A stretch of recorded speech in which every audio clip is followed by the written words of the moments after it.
Okay, this is dual analog, and Yes. I'm Abel, and I'm here with This is Agnes, Agnes. Yeah. and Hey guys. we're going to talk about the possibilities that are brought to the interactive electronic medium if you can introduce a tool set of pain for the developer. What would Right. happen if a developer can actually make you feel physical pain throughout the game? And is that something you'd really want to have? Um, so I guess let's get started first by defining exactly pain. Why would you want pain? And why would you want any unpleasant experience at all? I think if you think about it, you understand that both video games and the movie entertainment industry already utilize a lot of these unpleasant emotions just to be able to grab the audience and to give them an overall engaging experience. You have a spectrum of emotions that you can jump from, and that's really what holds an audience, right? You're trying to give a kind of a safe environment to be able to experience a different type of life, something that's not that you can't reach just by living your own life. I mean, I'm sure you've all seen or felt disgust and fear in movies. Maybe it's just the blockbuster movies. Most of the modern movies are a little bit more complex, but clearly there's something to that. Those are the I movies that make a lot of money. I don't know. I think that the exploration of blockbuster movies and games, as far as pain stimulus and psychological pain go, is rather limited. I feel like they go towards extreme emotions such as sadness and tragedy, but they rarely explore things such as shame or embarrassment. I mean, some Well, some of them do. those are I think negative Quentin emotions. Tarantino. Yeah, they are negative emotions, like extreme sadness, like, oh, I don't know, someone died. Like, you know that movie You, Me, and Marley, or whatever, with it's the movie about a dog. The movie ends with the dog dying. I'm sorry to break it to you guys, the dog dies at the end of the movie, and it's like really tragic. And that's pretty Sounds like a much like bad movie. it's a really bad movie. It was like one of those summer chick flicks a couple of years ago. I watched it on the plane. It was really terrible. I still cried. It's like a weird thing Well, about see, it having works. It emotions. works. It It's a bad works. movie, but you It still works, but felt. but the emotions that they use are really like stock emotions. They don't really go into the complexity of pain. Well, that's right. But you do see the potential, right? Yes, I do It's see the potential, but I still see the potential in like a psychological type of pain as opposed to physical pain. well, there's two different philosophies here. You could go into taking the simple tools that we have already and try to complexify them and make them more engaging, or you can add a broader range of tools. For example, Kojima, that video game artist that we both respect, who made Metal Gear Metal Solid, Gear Solid, yeah. he is a proponent of the hardware expansion. He tries to Mm-hmm. expand the limitations of the hardware and then work within those boundaries. He's always complaining that the hardware is not good enough for his games. And I mean, speaking of that same line, there are already developments that are expanding on the negative emotions in gaming. Have you ever heard of this thing called Game Skunk? By Is it the smelling stuff? Yeah, it's by Sensory Acumen, and it it releases a mist of stink Yeah, so that to you the can gamers, so you can. smell. You can smell your environment. Yeah, Really it's a triggers the prototype. memories. Yeah, but you can see Um, they're already pushing in that direction.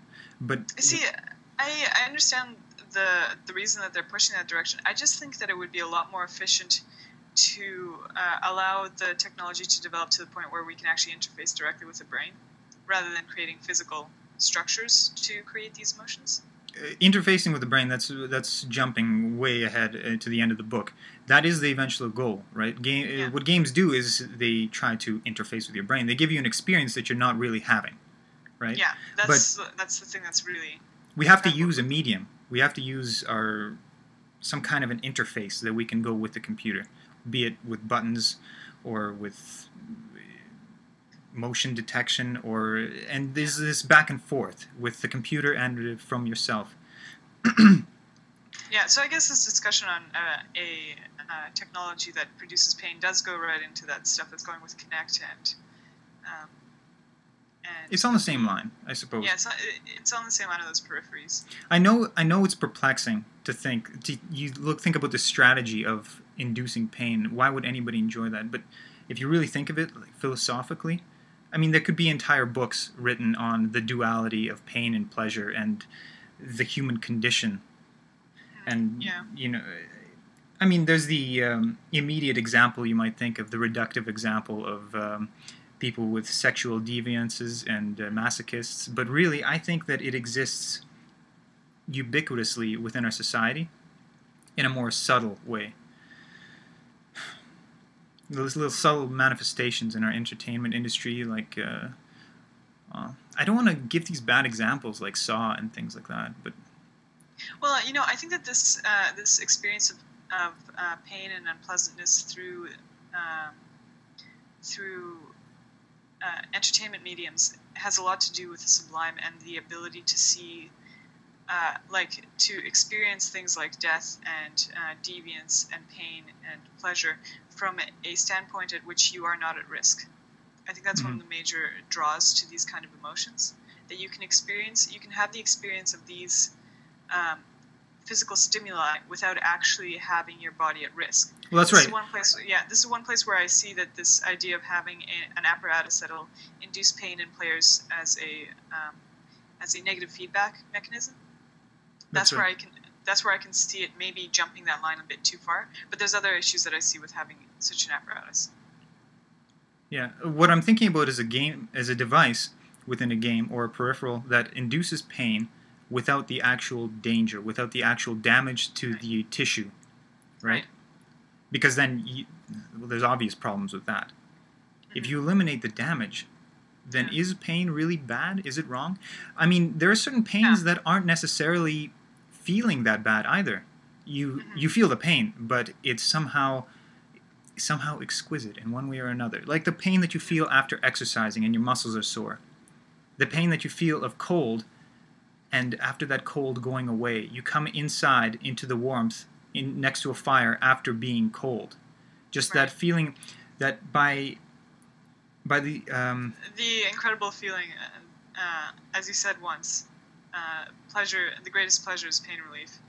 Yeah, by that virtue. I think that there's really something to that. What I'm saying is, we do work on pleasurable feelings in games already. Everybody, they show happiness, they show music, they all sorts of things, but the body has built-in equilibrium when you get into that range. What I'm trying to do is expand the range further back, so there is a broader spectrum to experience. You can't have highs without the lows. If you just have a bunch of highs, you just get a new center, and some of the highs, the lower of the highs, will feel bad, and then the higher the highs won't feel that much better, and you're just going to be kind of stuck in this lethargy of this is all okay.